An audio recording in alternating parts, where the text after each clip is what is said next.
Bismillahirrahmanirrahim.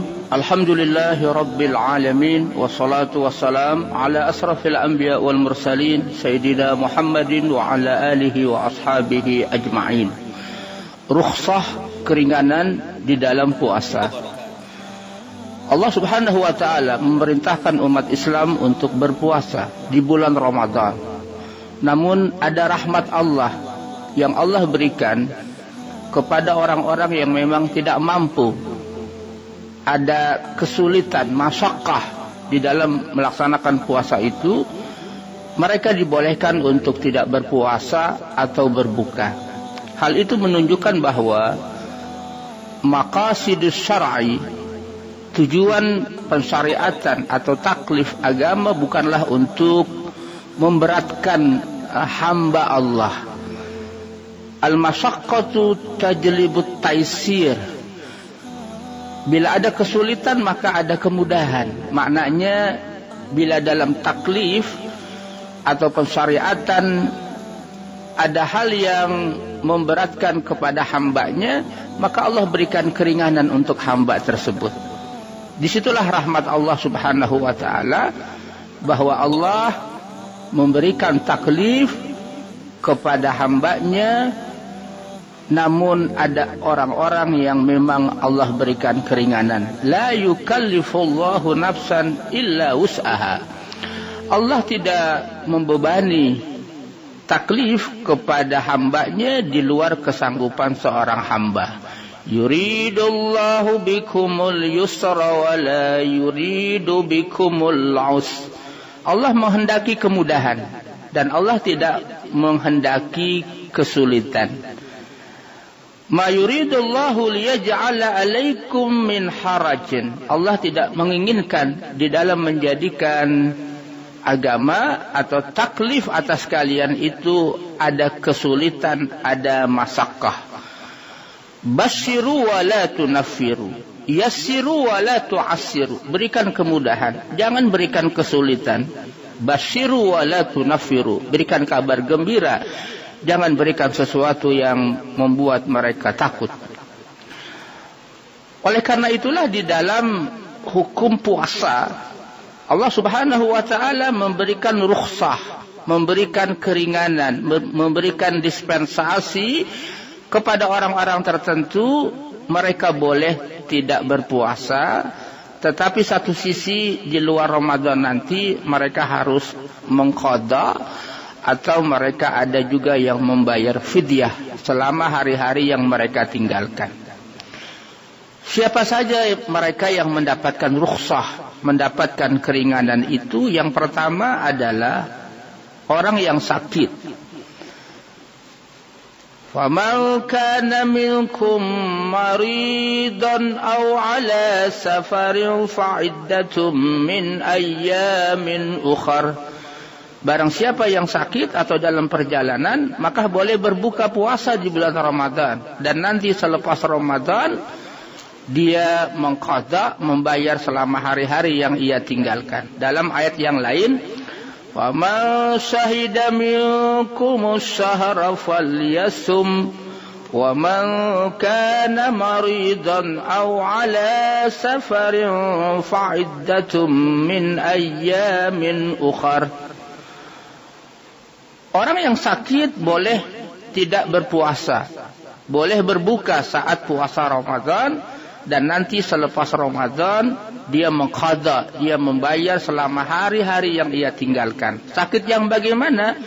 Sakit yang memang berat, yang sakit yang memang apabila dia puasa maka menambah rasa sakitnya. Apalagi ada advice, ada nasihat dokter, jangan puasa karena dia sakit. Maka sakit seperti itu mendapat rukhsah, mendapat keringanan untuk tidak puasa di bulan itu.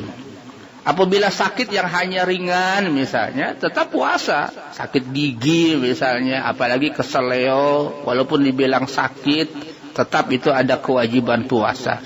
Yang dimaksud sakit adalah sakit yang memang benar-benar ada masyakkah, ada kesulitan, sehingga dia mendapatkan kesulitan dalam puasa, maka dia mendapatkan rukhsah keringanan, dan nanti selepas Ramadan dia mengqada. Yang kedua, as-safar, dalam perjalanan, musafir. Orang yang bepergian jauh, sekitar 84 kilometer, maka saat itu dia mendapatkan rukhsah, boleh tidak berpuasa. Hal itu rahmat Allah yang Allah berikan. Maka orang-orang yang bepergian jauh, ketika Anda haus dahaga yang sangat, jangan paksakan untuk puasa. Ambillah rukhsah, ambillah keringanan yang Allah berikan. Anda boleh berbuka, Anda boleh tidak puasa, tapi tetap makan minumnya itu menghormati orang yang berpuasa. Artinya tidak demonstratif, tidak amat terlalu terbuka. Bagi orang-orang yang safar, melakukan perjalanan jauh lebih kurang 84 km, maka mendapatkan rukhsah untuk tidak puasa. Tapi nanti di hari yang lain dia harus mengqada, membayar selama hari-hari yang ia tinggalkan. Tapi kalau dalam perjalanan memang mungkin sudah ada AC misalnya, perjalanan lancar, walaupun jauh, dia merasa kuat, tidak mengapa untuk meneruskan puasa. Karena itu lebih baik. Wa antasumu khairul lakum in kuntum ta'lamun. Puasa lebih baik. Tapi kalau memang sangat berat, melelahkan, lalu memaksakan untuk puasa, itu yang tidak boleh. Siapa lagi yang mendapatkan rukhsah? وَعَلَى الَّذِينَ يُطِيقُونَهُ فِدْيَةٌ طَعَامُ مِسْكِينٍ, yaitu orang yang manula, sudah sangat tua renta, baik laki ataupun orang perempuan, itu mendapatkan rukhsah. Karena mereka mendapatkan masyakkah, kesulitan untuk puasa. Orang yang sudah sangat tua renta, jangan dipaksakan untuk puasa. Orang yang sudah manula, mereka dapat rukhsah, mereka dapat keringanan. Boleh tidak puasa di bulan Ramadan, tapi nanti mereka harus bayar fidyah. Tapi mereka tidak mengqada, bayar fidyah selama hari-hari yang mereka tinggalkan. Kalau memang satu bulan, apakah 29 atau 30 hari, yaitu dengan cara memberi makan setiap hari. Minimalnya 0,6 gram atau 6,7 gram atau 3/4 liter beras. Itu adalah standar minimal. Tapi kalau lebih baik dari itu, faman tatawwa khairan fahuwa khairul lah. Dia biasa makan misalnya berapa? Dia biasa misalnya 25.000.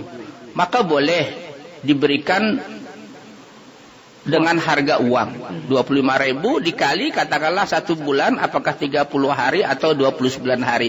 Itulah fidyah bagi orang yang tua atau yang sangat manula, mendapatkan masyakkah, kesulitan di dalam puasa, mereka memberikan fidyah. Orang yang hamil, orang yang menyusui itu pun dapat rukhsah. Wahai para ibu, apabila Anda dalam keadaan mengandung atau menyusui bayi yang masih kecil, Anda mendapatkan masyakkah, kesulitan, maka dibolehkan Anda untuk tidak puasa. Inilah rahmat yang Allah berikan. Sebab apabila dia paksakan, mungkin nanti memberi madarat kepada dirinya sendiri atau kepada bayinya yang masih kecil atau janinnya, maka Allah berikan rukhsah untuk tidak puasa. Hanya saja nanti di luar Ramadan mereka harus mengqada, mereka harus membayar selama hari-hari yang ia tinggalkan itu bagi wanita yang hamil atau menyusui. Kemudian siapa lagi yang mendapatkan rukhsah? Orang yang haid. Ini tidak boleh puasa, bahkan haram hukumnya orang yang haid. Orang perempuan datang menstruasi, kalau dia puasa, maka dia tidak dapat pahala, bahkan mendapat dosa. Sebagaimana orang yang haid tidak boleh sholat. Maka saat puasa, tidak boleh sholat dan tidak boleh puasa. Nanti selepas Ramadan, orang yang haid, orang yang nifas setelah melahirkan, dia mengqada, membayar selama hari-hari yang ia tinggalkan. Bagi orang yang haid, bagi orang yang nifas. Tapi salatnya tidak diqada. Selama Ramadan dia tidak boleh salat, dia tidak boleh puasa. Nanti selepas Ramadan kewajibannya hanya mengqada puasa. Sebagaimana Aisyah menyatakan, kunna nu'maru biqada'is saumi wa la nu'maru biqada'is salah. Kami diperintahkan untuk mengqada, membayar puasa selama hari-hari yang kami tinggalkan, dan kami tidak diperintahkan untuk mengqada salat. Itulah beberapa orang yang dapat rukhsah oleh Allah. Hal itu menunjukkan bahwa Allah tidak menghendaki seorang hamba melaksanakan syariatnya di luar kesanggupan seorang hamba. Yuridullahu bikumul yusra wa la yuridu bikumul usra. Allah menghendaki kemudahan dan Allah tidak menghendaki kesulitan. Ini adalah bagi orang yang diberikan rukhsah. Tapi jangan sekali-kali orang yang tidak dapat rukhsah, tidak ada uzur syar'i, lalu dia berbuka, maka dosanya sangat besar. Man aftara yauman bighairi uzrin lam yaqdi anhu siyamud dahri wa in shamahu. Barang siapa tidak berpuasa atau dia berbuka satu hari saja tapi tidak ada rukhsah, tidak ada uzur syar'i yang diberikan kepada dia, maka dia tidak bisa membayar puasa sepanjang tahun walaupun dia lakukan itu. Maka dia harus bertaubat dengan taubatan nasuha, taubat dengan sebenar-benarnya. Allahu Akbar. Maka hati-hati terhadap agama. Islam agama yang memberi kemudahan, tapi jangan memudahkan agama.